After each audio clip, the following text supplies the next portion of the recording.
Mega power star Ram Charan ఉపాసన దంపతులు మరోసారి తల్లిదండ్రులు కాబోతున్నారు. ఈ హ్యాపీ న్యూస్ తో మెగా ఫ్యామిలీ అంతా ఆనందంలో మునిగిపోయింది. దీపావళి పండుగ సందర్భంగా మెగాస్టార్ చిరంజీవి ఇంట్లో జరిగిన సెలబ్రేషన్స్ తో పాటు ఉపాసనకు సీమంతం వేడుకను కూడా ఘనంగా నిర్వహించారు. ఈ వేడుకల్లో మెగా కుటుంబ సభ్యులంతా పాల్గొని సందడి చేశారు. ఉపాసన తన సోషల్ మీడియాలో ఈ వేడుక వీడియోని షేర్ చేస్తూ డబుల్ సెలబ్రేషన్స్ అంటూ క్యాప్షన్ పెట్టింది. ఈ దీపావళి వేడుక రెట్టింపు ఆనందం, రెట్టింపు ప్రేమ, రెట్టింపు ఆశీర్వాదాలతో నిండిపోయింది అని రాసుకొచ్చారు. అలాగే న్యూ బిగినింగ్స్ అని కూడా పేర్కొనడం జరిగింది. ఈ వీడియోలో రామ్ చరణ్, ఉపాసన జంటతో పాటు చిరంజీవి, సురేఖ, నీహారిక, అల్లు కుటుంబ సభ్యులు అందరూ కనిపించారు.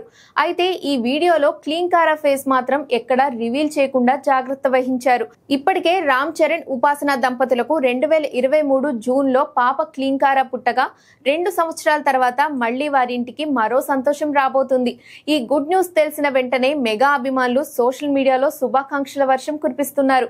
మెగా వారసుడు వస్తున్నాడు, సింబా వస్తున్నాడు అంటూ కామెంట్ పెడుతూ మెగా ఫ్యాన్స్ జోష్ చూపిస్తున్నారు. మెగా ఫ్యామిలీకి ఇది నిజంగా డబుల్ సెలబ్రేషన్ టైం అని చెప్పొచ్చు.